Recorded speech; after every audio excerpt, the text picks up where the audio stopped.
We're closing out the month of June. We've talked about mindfulness all month.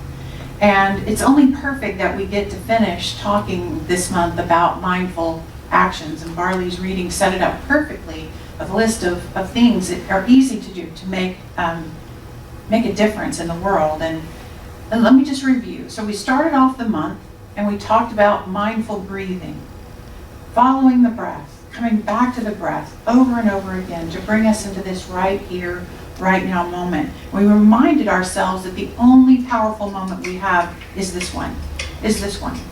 Any other moments either gone or not here yet. We only have power here. And so our breath returns us to this moment in mindfulness. Then the next week we talked about setting mindful intentions and structuring our character and our experiences based on mindfulness and setting intentions.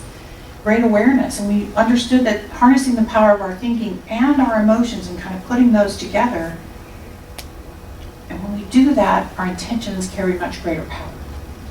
And then last week, Terrence talked about, in his inspiring message, about being mindful about how we talk. How do we talk to ourselves? How do we speak our moral judgment over other people? And then also replacing powerless words with powerful words. So if you were paying attention, he was asking us to be mindful with our spoken word, that it's really, really important. And so today, we're going to explore the idea that when we decide to take an action, we can be mindful about the things that we do, If our actions are informed by those earlier steps, our actions can make a difference too. So I took a little trip down memory lane, and I was thinking back to the weekend of March 6th through 8th. It was the last normal weekend in community here before COVID-19 changed everything, and it shifted all of our plans for our community. You know, that Friday night on March the 6th, that was my ordination, and this building was filled with guests and musicians from around Florida and actually out of state too, and all of you guys were dressed up for a party, and we had this amazing, we got the event center next door, and we had this great party that night as a community. We had beautiful food and this phenomenal chocolate cake. If you missed it, it was great cake. And we danced and we laughed and we ate together, and we just celebrated a new beginning. And that Sunday, March the 8th, we had these special guest musicians, and we were announcing all sorts of things to come. You know, including our membership meeting, that we were going to have a few weeks after that, and we were going to welcome 13 new members into our community, into our family.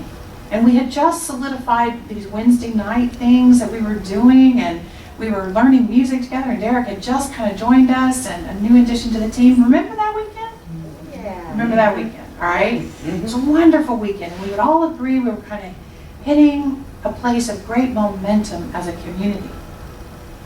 But within a few days of that Sunday, everything shifted and changed in the world, didn't it? We got more and more information about the coronavirus, and it became very clear that the most responsible and loving thing to do was to stop meeting in person and take our entire ministry virtual, along with almost every other faith community and business and everything. We had this inner knowing that there was something that needed to change. And it would have been very easy to just kind of speak our word and declare the truth that all is well and all is God and all the things that we do, and we would just keep moving forward in a positive direction. But they would have just been words.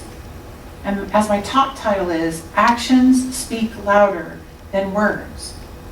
You know, sometimes we have to know the spiritual truth and still mindfully act on the physical level. And as a leadership team, we realized that our actions were going to be very important to the health of our community as a whole, our center as a whole, but also the health and well-being of our beloved individual members, all of you.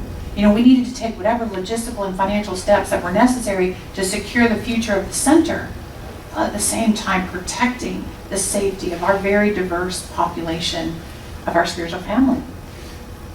So we began to take mindful action with our internal knowing in mind we crafted, these carefully worded emails and social media posts and all of that, and messages and videos for the website, and we moved the Wednesday class from here in person to Zoom, a virtual platform, so that we could still meet and discuss the Sunday message like we like to do, but we had to do it in a different way. And if you remember, I offered these daily spiritual practices for 30 days. We got together every morning and we prayed and we did reading and meditation together, and we took that action, and then Ellen and Lori helped me create these Sunday services that we did virtually, to broadcast them for 13 Sundays. And the board members and I tried to telephone each and every one of you. And when we decided to invite you back into community in this month, I took every precautionary step. We did every action we could to balance many people's desires to be right where you are. And also we have people that are still at home feeling like that's the best place to be. And so we took actions that allowed everybody to do what they need to do, and here we are. And those are just some of the actions we took. But each and every one of those actions was taken mindfully. Mindfully. We prayed for divine guidance. We read the health warnings and watched the news from various sources, and we gathered all the information we could.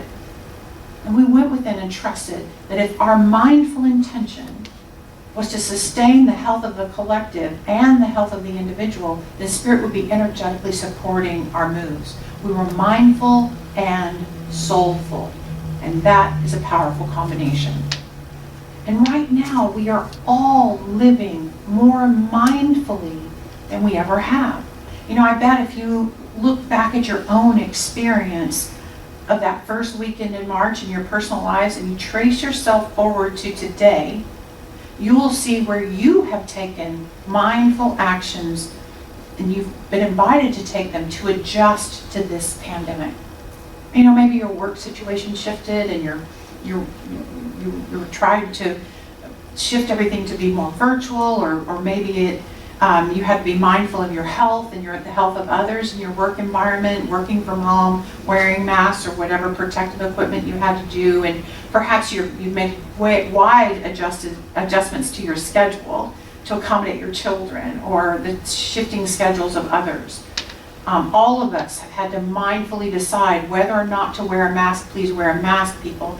Whether or not to wear a mask in varying situations, whether to wash our hands more intentionally, whether to embrace someone or pull back. You've been taking actions based on the new mindfulness level about your health.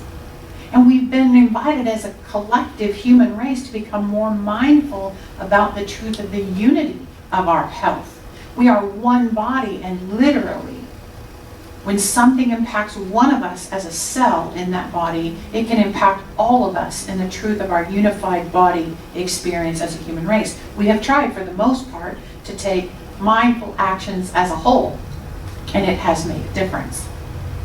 I saw a joke on Facebook the other day that said, now that we've finally mastered the art of washing hands, can we go to the turn signal now and master that?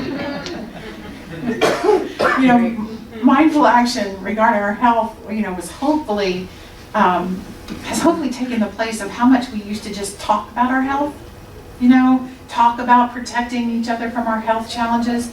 We probably learned that calling in sick is better than just muscling through it and going on in and making everybody else sick. We've taken our level of mindfulness above just talking about our health and actually acting about our health. But Spirit's always inviting us to become more mindful about our overall lives, not just about our health. We each have stirrings within us about taking our experience in one area of our life or another to another level. So how can we take other areas of our experiences and become more mindful about the actions we take there too? So if we can agree that we've all become more mindful about our health and personal responsibility about it, let's look at how we did that and see if we can apply it to other parts of our lives. When you think about it, we were kind of forced to become mindful in this situation. But how can we take more mindful actions in other areas when we aren't necessarily forced? So I think every mindful action begins with new information, new awareness. Ernest Holmes, the founder of this philosophy that we teach, he would stress that encourage us to stay open at the top. Think about that for a second. Open at the top. If we're going to step out of our habitual way of doing everything, we have to first wake up to the reality that we are in a state of mindlessness. We have to realize that our minds have not been truly open at the top about very much of anything. We've been pretty much closed off to new ways of looking at old things. And it takes a new fact, or what I call an aha moment, or a bolt of lightning to wake us up to realize that we've gone to sleep in our lives. It takes a global issue, or a heartbreak, or a life-changing book, or a social protest, or a diagnosis, or something to wake us up to something new. But once we're awake and we realize we've been stumbling mindlessly through our days, we've got to educate ourselves. And we must accept the reality that our minds have to be open at the top, and we must be willing to look in the mirror at our actions and what they have been and how they've contributed to us being in the spot that we're in. We have to ask questions. We have to read books. We have to listen to experts. We have to turn to that inner knowing. We have to gather insights and information. And then we must act. Perhaps you know who Michael Beckwith is. He's a minister at Agape in California. He's fabulous. And his quote is this: when you truly have an insight or a spiritual awakening, the next step is always action. The next step is always action. The next step is about changing what you do about this new insight or awakening. You can talk about your newly found knowledge, but if you don't act in a new way, nothing is going to change. I was reading a story this week. I want to give you a couple of examples, some cool examples. I was reading a story this week about a group in San Diego called the Burrito Boys. And one Christmas there was this father, I'm going to call him Burrito Dad, who noticed that his son was not really appreciating his life as he should. Michael Johnson was his name, Burrito Dad. And he was a restaurant owner. And he realized that his son Alec needed a lesson and a perspective in how his life was compared to other people's lives, and oneness. So he decided to have Alec and his friend Luke join him in a breakfast burrito project for the homeless community near them. And that first Sunday, they made and wrapped 54 egg and cheese burritos and delivered them to the homeless population. And that was years ago. And they've never stopped. Every Sunday, they do breakfast burritos. And at the last report, there were 7 burrito boys and more volunteers making and delivering burritos every Sunday morning, and they made and delivered more than 33,000 breakfast burritos in the San Diego homeless community through the nonprofit that they eventually formed called Hunger to Help. It all came from Burrito Dad having a new insight and awareness that something about his son's life needed to change, and therefore his life changed. And then these other boys, and they went on and on and on, and the ripple effect is big. Burrito Dad and the Burrito Boys had a new insight and awakening, and then they took action to bring their vision into reality in this unexpected way. And the story is all about teaching Alec, young Alec, to be a mindful and faithful leader in his own life. And that's the theme for the month is mindfulness for mavericks, okay? And I want to remind you what a maverick is. A maverick is a person who thinks and acts in an independent way, often behaving differently from the expected or the usual. I think if we're living from a spiritual perspective, we're living that way, the whole world is pretty much viewing us as mavericks. We're doing something different and unexpected. We really do think and act differently than what is expected. And if we're going to do that mindfully, it starts with our breathing and getting into our right mind. It continues with being aware and mindful of our thoughts, what we're saying to each other and to ourselves, and then we spill out into the world as a maverick in the way that we act. Being mindful and faithful means to infuse our minds with information, but also with faith, and then take action. You know, we can talk about spiritual principles and truth and all of that. We can believe that God is in, as, and through each of us. But do we act in the faith of that truth? You know, when you look at the spiritual leaders that have been in history, who've changed the world, Jesus, the master teacher, or Mother Teresa, or Gandhi, or Dr. Martin Luther King, they didn't just pray. They took actions both on and in their faith.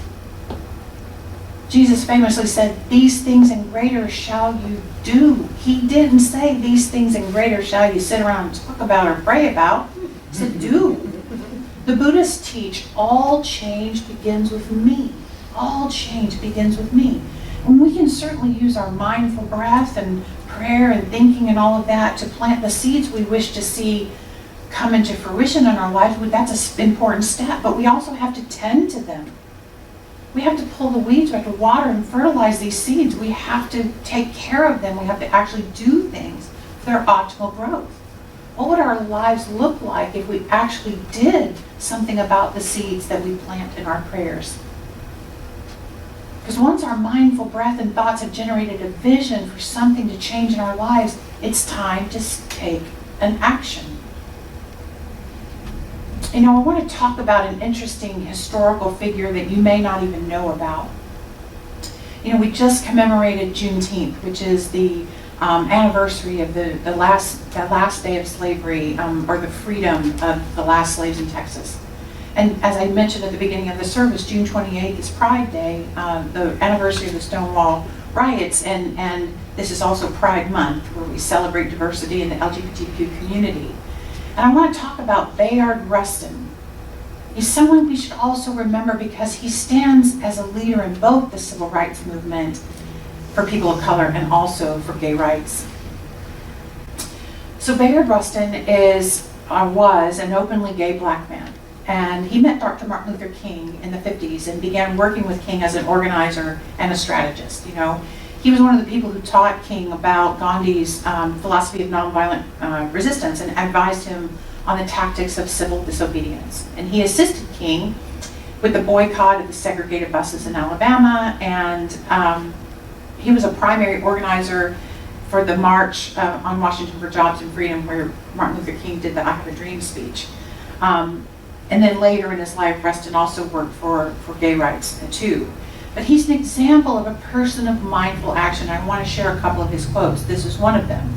"The proof that one truly believes is in action. When you truly believe something, you act accordingly." They actually do something. You know, we have not proven that we believe in the things we think about until we do something about it.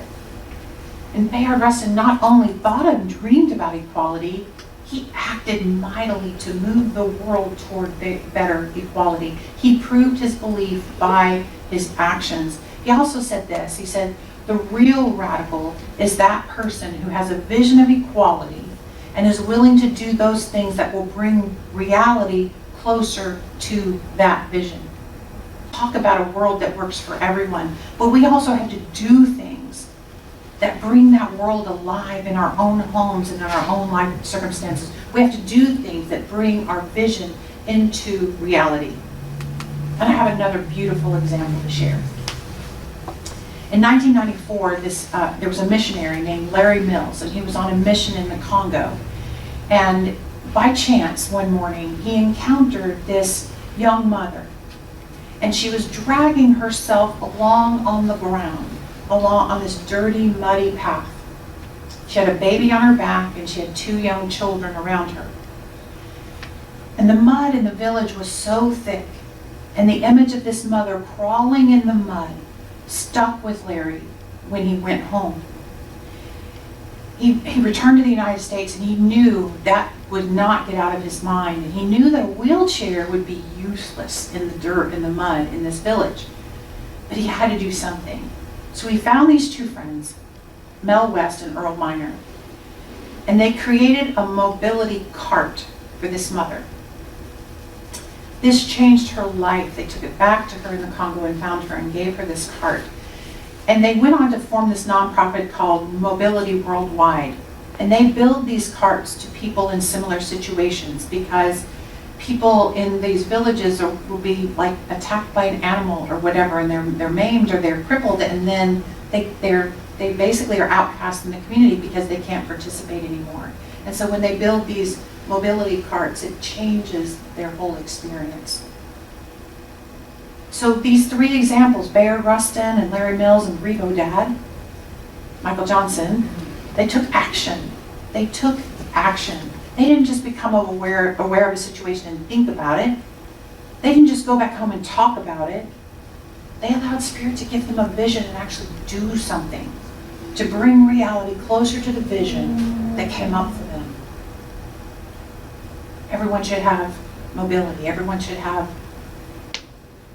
equality. Everyone should have a meal on a Sunday morning. That was their vision, and they did something to make that happen. So if you want to change something about your life, anything about your life, anything about the society you live in, anything in the world in general, you must first become mindful of your beliefs and your values. And then you must anchor yourself in faith and your knowing. And then to make anything change, you have to act. And I wanted to give you examples of different scale. I love Bartley's list because those are little small things that make a difference. But I wanted to give you other examples too. The most important thing is to personalize this lesson for yourself. Look at your inner knowing and figure out how to apply it to your life. Look at your faith and how the universe works. And then act in alignment with that faith. Ernest Holmes says it this way: through faith, tie your mind back to the mind of God, and in action, live as though you were guided by supreme intelligence. You have the mind of God within you.